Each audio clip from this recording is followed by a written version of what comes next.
সুপ্রিয় শিক্ষার্থীবৃন্দ, তোমরা যেখানে বসেই আমার এই ক্লাস দেখছো, সবাইকে আজকের ক্লাসে স্বাগত জানাচ্ছি। আমি মোহাম্মদ মঞ্জুর এলাহি, প্রভাষক আইসিটি নবকি কলেজ এবং মাস্টার ট্রেনার, সৃজনশীল প্রশ্নপত্র প্রণয়ন, পরিশোধন ও উত্তরপত্র মূল্যায়ন।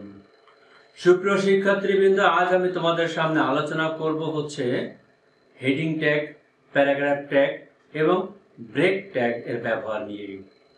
HTML ডকুমেন্টস তৈরি করতে গেলে হেডিং ট্যাগ, প্যারাগ্রাফ ট্যাগ এবং ব্রেক ট্যাগ এগুলো যথেষ্ট গুরুত্ব বহন করে থাকে। তাই আমার বিশ্বাস শিক্ষার্থী বন্ধুরা, আজকের আলোচনা শেষে তোমরা হেডিং ট্যাগ কি তা বলতে পারবে। বিভিন্ন প্রকার হেডিং ট্যাগের ব্যবহার করে ওয়েব পেজের শিরোনাম দিতে পারবে। ওয়েব পেজে প্যারাগ্রাফ ট্যাগের ব্যবহার করতে পারবে। ব্রেক ট্যাগ ব্যবহার করে ওয়েব পেজের কোনো লাইনকে ভেঙে দিতে পারবে। প্রথমেই আমরা আলোচনা করব হচ্ছে হেডিং ট্যাগ নিয়ে। কিভাবে HTML কোন ডকুমেন্টসের হেডিং তৈরি করতে হয়। ওয়েব পেজের লেখাকে সুন্দর এবং আকর্ষণীয় করতে হলে বিভিন্ন ধরনের হেডিং ফরম্যাট করা হয়ে থাকে। তাই কোন ডকুমেন্টের হেডিং লেখার জন্য ব্যবহার করা হয় হেডিং ট্যাগ। এই হেডিং ট্যাগ 6টি হয়ে থাকে। হেডিং ট্যাগের কিওয়ার্ড হচ্ছে এইচ। যদি আমরা প্রথম বা সর্বোচ্চ হেডিং ট্যাগটি ব্যবহার করতে চাই, তাহলে কিওয়ার্ড হিসেবে ব্যবহার করব H1।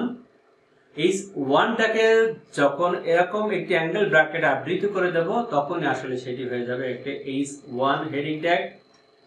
এবং এই H1 হেডিং ট্যাগের মধ্যে যদি কোনো কন্টেন্ট লেখা হয়ে থাকে, তাহলে সেটি কোনো ডকুমেন্টের শিরোনামের মতো করেই প্রদর্শিত হবে। এই হেডিং ট্যাগ আমি বলেছি যে 6 ধরনের হয়ে থাকে: H1, H2, H3, H4, H5 এবং H6। একটি এক এক ধরনের বৈশিষ্ট্য বহন করে থাকে। যেমন 1 থেকে 6 পর্যন্ত লেখার ফলেই এটি বিভিন্ন আকৃতিতেই হেডিং বা শিরোনাম হিসেবে এটি প্রদর্শিত হবে। সবথেকে বড় হেডিং এর জন্য ব্যবহার করা হয়ে থাকে H1 ট্যাগ। H1 ট্যাগ ব্যবহার করে যদি কোনো ডকুমেন্টস লেখা হয়, তাহলে এটি সর্বোচ্চ বড় আকারে সেটি প্রদর্শিত হবে এমন করে। এছাড়াও H6 সবথেকে ছোট যে হেডিং ট্যাগটি রয়েছে, সেটি যদি ব্যবহার করা হয়, সেটি ব্যবহার করতে চাইলে বা সবথেকে ছোট আকার হেডিং দিতে চাইলে আমরা ব্যবহার করব H6 ট্যাগ। আর H6 ট্যাগ ব্যবহার করলে ডকুমেন্টটি এরকম আকারে প্রদর্শন করবে। এখন যদি আমরা H1 থেকে H6 সব ডকুমেন্টগুলোকে একই সাথে প্রদর্শন করতে চাই, তাহলে প্রত্যেকটি আলাদা আলাদা ভাবে H1 থেকে H6 পর্যন্ত আমরা হেডিং দিয়ে দেব এবং সবগুলো হেডিং ট্যাগ আমরা একই সাথে ব্যবহার করতে পারবো। তাহলে আমরা কি করব, H1 থেকে H6 পর্যন্ত সেগুলোর সাইজ আমরা দেখতে পাবো। সো আমার ডকুমেন্টের শিরোনামটি কেমন আকারে রাখতে চাই, আমি ঠিক তেমন সাইজের হেডিংটি আমরা এখানে ব্যবহার করতে পারবো। এক্ষেত্রে আমাদের কিন্তু একটা জিনিস মাথায় রাখতে হবে, সেটি হলো যে কোনো পরিবর্তন আনলেই HTML ডকুমেন্টে যদি যে কোনো পরিবর্তন আনি এবং সেই পরিবর্তনটিকে যদি ফলাফল আকারে আমরা পেতে চাই, তাহলে অবশ্যই কিন্তু সেটিকে সেভ করে নিতে হবে।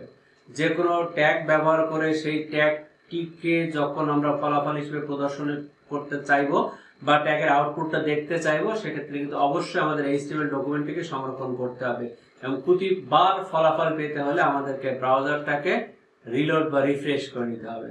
হয় ডকুমেন্টটাকে নতুন ব্রাউজারে উপস্থাপন করতে হবে, তা না হলে একই ব্রাউজারে যদি বারবার উপস্থাপন করতে চাই, তাহলে আমাদেরকে রিফ্রেশ বা রিলোড দিলেই কিন্তু আমরা সেই পরিবর্তনটি দেখতে পাবো।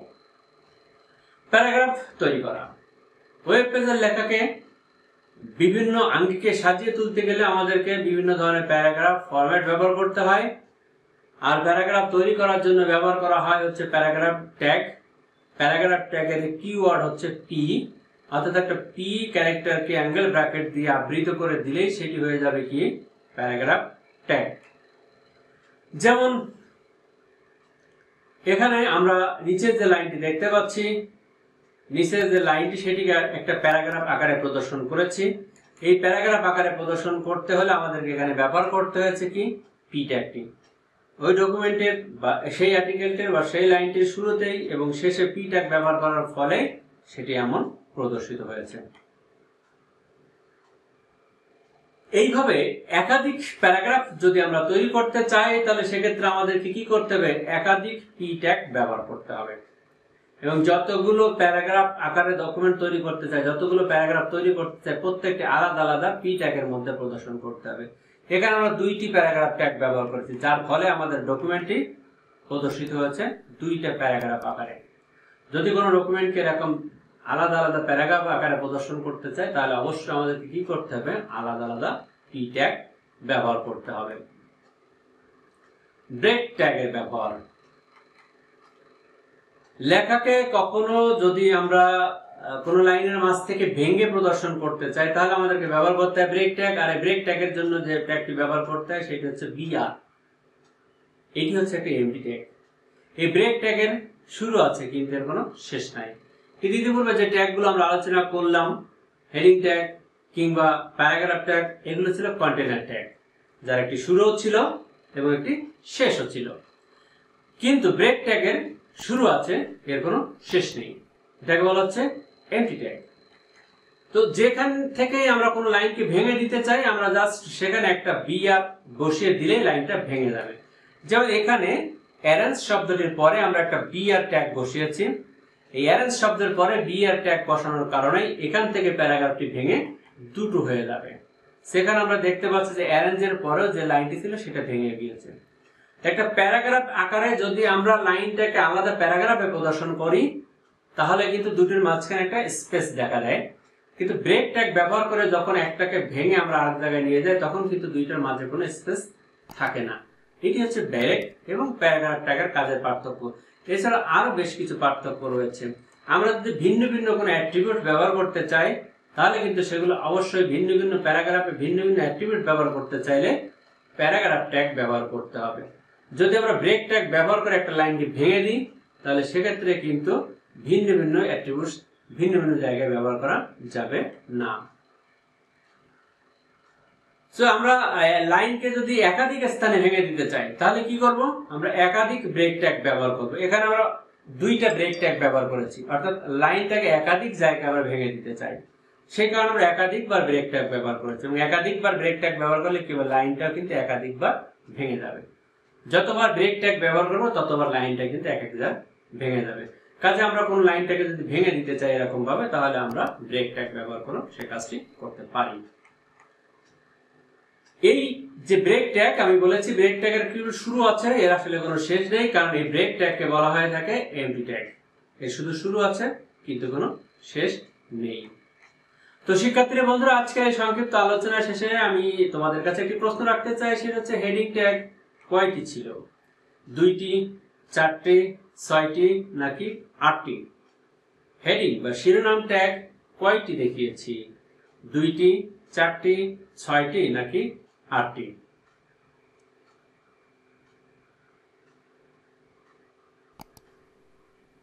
আমরা আলোচনায় যেটা দেখেছি সেটি হচ্ছে যে হেডিং ট্যাগ রয়েছে হচ্ছে 6টি, H1 থেকে H6 পর্যন্ত।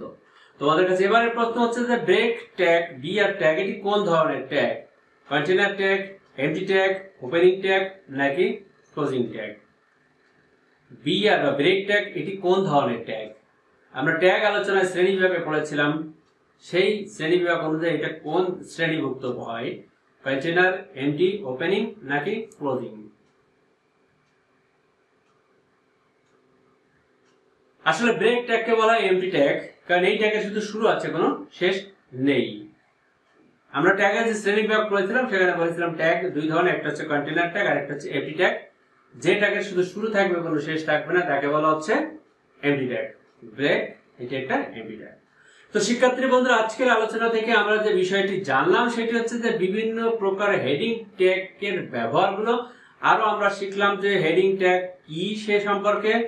আমরা জানলাম হচ্ছে যে ওয়েব পেজে প্যারাগ্রাফ ট্যাগ কিভাবে ব্যবহার করতে হয় এবং ব্রেক ট্যাগ ব্যবহার করে কিভাবে ওয়েব পেজের লাইনকে ভেঙে দেওয়া যায়। তো শিক্ষার্থী বন্ধুরা, এরই সাথে শেষ করছে আজকের আলোচনা। দেখা হবে আবার অন্য কোনো দিন অন্য কোনো বিষয়ের আলোচনা নিয়ে। সেই পর্যন্ত সবাই ভালো থাকো, সুস্থ থাকো। আল্লাহ হাফেজ।